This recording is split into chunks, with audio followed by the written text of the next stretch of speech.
Hey guys, quick description of the human capital audit. So this is the major assignment in the class, and it's broken up into five different parts. So I want to make sure we get it completely, and obviously feel free to reach out to me and ask any questions as they come up. The first part of this you can see here is the human capital audit proposal. And that is where you tell me what company you're going to do an audit on. Now, what do I mean by audit?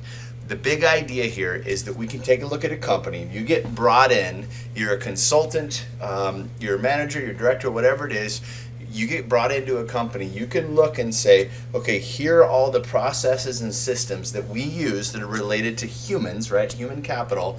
It could be how we get them in the company, think recruiting, hiring, all that kind of stuff, how we get them out of the company, firing, layoffs, risks, how we treat them while they're here, talent management, compensation, benefits, all that kind of stuff. So anything that touches a person, and you're gonna audit it. Think of it like an accountant saying, are we doing everything right here? You're going to say, here's the current state of the company, and here's what research and best professional advice is. This is the best way to do pay for performance. This is the best way to do stock options, whatever it is. And you compare the two. And if they're doing great, great. There's probably going to be room for improvement almost anywhere. And you're going to audit their process, lay over the best practice, and then prescribe to that company, here's how you should go about doing it different.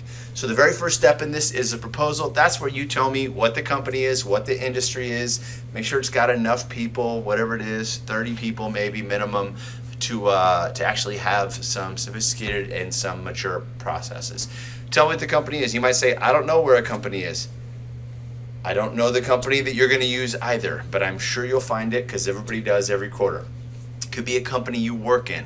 It has to be some way for you to have intimate knowledge. So if you just say, I love Nike, I've always loved Nike, I want to work there, so I'm going to do Nike, that might be tough unless you know somebody who works in Nike, specifically in HR. Because you'll need to know how they actually conduct business on each one of those processes. So I keep saying processes. Which ones? Under modules, under the top, you'll see the SHRM box stands for Body of Competency and Knowledge. You can also see it in the syllabus where, I'll just scroll down here for a second. These are all the different pages: HR strategic planning, talent acquisition, employee engagement and retention. And again, what are they doing in each one of those 15 areas? You choose your company and you tell me, here's the company, here's my plan to get the information. Then we're going to do pre-submission, and that's just a way for you and I to be on the same page. Like, I know what you're working toward. If you send me the first 5 areas, there's 15, right? So you're going to send the first 5 for one of the assignments. And if I look at it and go, crushing it, I'll just tell you, good job. If I look at it and go, oh snap, like this person is not understanding what we're trying to do, then you and I are going to talk, and that's okay too. So you're going to submit the areas 1 through 5, points attached to that, 5 through 10, or whatever it is, 6 through 10, and then 11 through 15. Finally, at the end, you're going to submit your full audit. Now there's no page limits on this. I've seen them as short as 30, as high as 70 or 80, because they're dealing with processes, right? So it's going to be a big file, and that's fine. To start with, you have a title page, you have an executive summary, what you found out, what you tried to do, and then you go through each of the content areas. Here are my findings, and here are the solutions and the best practices and the justification. Go through all 15 of them, and then at the end, after your overall conclusion, you're going to make your prescription.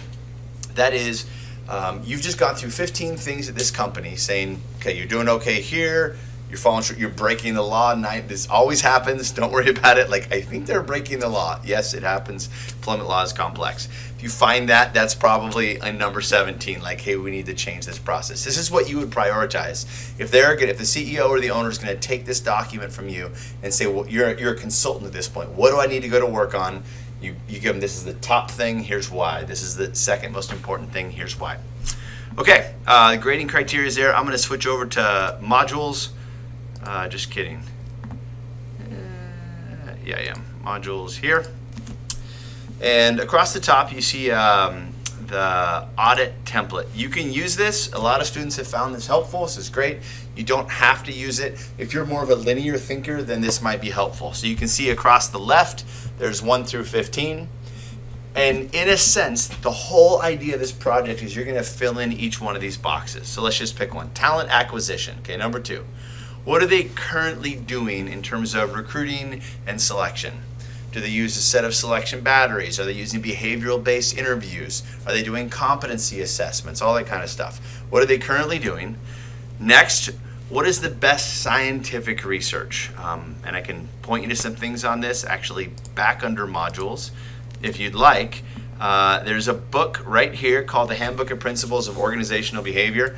A guy named Ed Locke, who's a giant in the field of OB and HR, basically got his really smart nerds together and said, everything we know about interviewing, what does the best science say? And they actually wrote summary chapters. So that's what those are.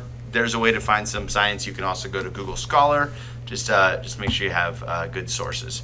So what are they currently doing? And then what's the best scientific research? The next one over is, what does the world say? Like what does LinkedIn say? And what is Satya doing over at Microsoft? And kind of like best professional advice.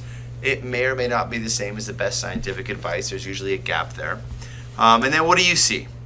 That is your perceptions, your findings. What are the important HR issues? And then you prescribe solutions, and then you justify whatever your solutions are, whatever your initiatives.